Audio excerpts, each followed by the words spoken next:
नमस्कार दोस्तों, मैं हूं अमित और आपका स्वागत करता हूं मेरे इस YouTube चैनल झारखंड पाठशाला में। दोस्तों, आज हम बात करेंगे एक नया पोएम के बारे में जिसका नाम है a tiger in the zoo और लिखा गया था यह लेस्ली नॉरिस के द्वारा। तो दोस्तों, आज का जो पोएम है, ये पोएम में जो पोएट है वो एक टाइगर के डिफरेंट हैबिट्स के बारे में बताता है। एक टाइगर जब वो खुले जंगल में होता है तो उसका हैबिट कैसा होता है, और जब वो पिंजरे में बंद होता है तो उसका हैबिट कैसा होता है। तो चलिए यहाँ पर पढ़ते हैं और देखते हैं कि कौन सा स्टेंजा टाइगर के किस हैबिट्स के बारे में बता रहा है।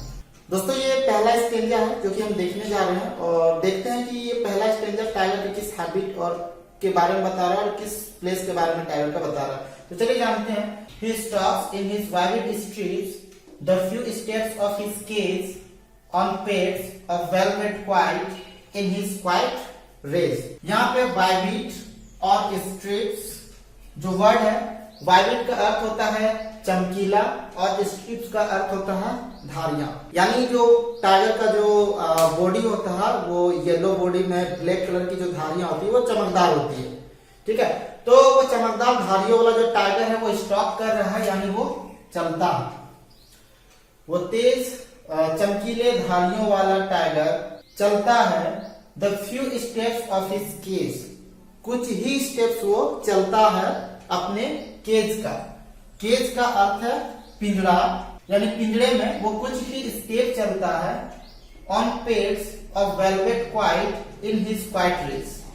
यहाँ पे वेलवेट मखमली है और वेलवेट क्वाइट, यहाँ पे पेड्स ऑफ वेलवेट क्वाइट, यानी जो टाइगर होता है उसका जो पाव होता है, जो पंजा होता है, वो उसके जो नीचे का पोर्शन होता है भाग, वो बिल्कुल गद्दीदार होता है मखमल की तरह।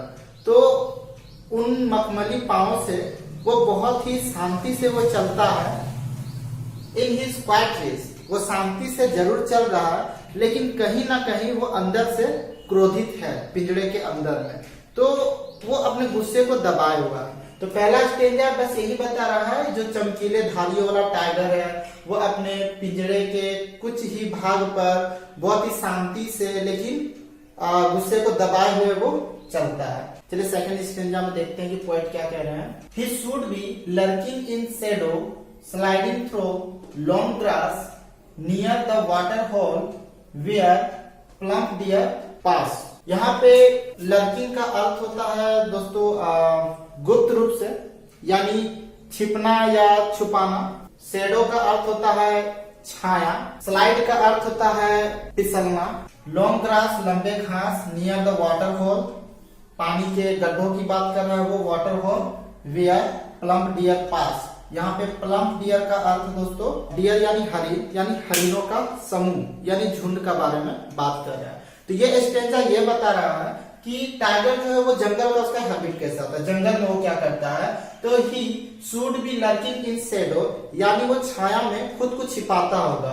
शेडो यानी छाया, लर्किंग मतलब छुपना या छुपाना, तो खुद को छाया में छिपाता होगा। यहाँ पे छिपाने का बात इसलिए कहा जा रहा है क्योंकि टाइगर जो है वो छाया में रहता है। अगर वो धूप में होगा तो उसका जो बॉडी होता है येलो और उसमें जो ब्लैक जो स्ट्रिप बना होता है वो धूप में बहुत ज्यादा लाइट करेगा, वो चमकेगा और चमकने के कारण कोई भी एनिमल जो है उसे आसानी से देख सकता है। तो इस तरह में उसे शिकार करना मुश्किल हो जाएगा। तो इस कारण से जो टाइगर है अगर वो जंगल में होता है तो वो क्या करता है, शेडो में वो छिपता है, वो छाया में। Sliding through long grass near the water hole, वो क्या करता है, लंबे लंबे घासों के बीचों से घसीटता हुआ, ठीक है, सरकता हुआ वो जाता है वाटर होल के पास, यानी जो पानी के गड्ढे होते हैं उसके पास वो जाता है। एकदम बड़े बड़े घासों के बीच से वो गुजर करके हो जाता है।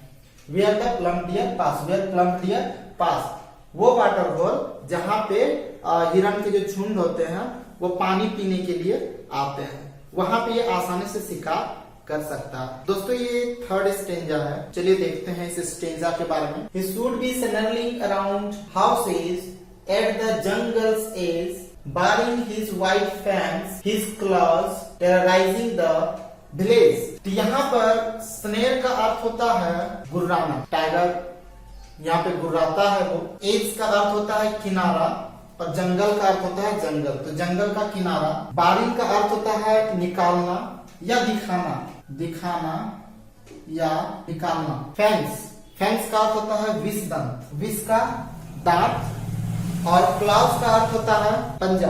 टेरराइजिंग मतलब होता है भय उत्पन्न करना या डराना, और विलेज मतलब गांव। तो दोस्तों यहाँ पे जो बताया जा रहा है टाइगर का जंगल का ही हैबिट्स के बारे में इस स्ट्रेंजा में भी बताया पोएट ने कि he should be snapping around houses. जो टाइगर है यहाँ जो ही रेफर है वो टाइगर, टाइगर के लिए यूज किया जा रहा है, ये टाइगर के लिए ही यूज किया जा रहा है, यानी he should be snapping around houses. अगर ये जंगल में अभी होता तो ये बाघ जो है वो अभी जंगल के किनारे जो बसे बसाए जो घर है, जो गांव है, वहां के लोगों के नजदीक में ये क्या करता है, स्नैरिंग करता है, ये गुर्राता वहां पर किनारे किनारे जो है, ठीक है।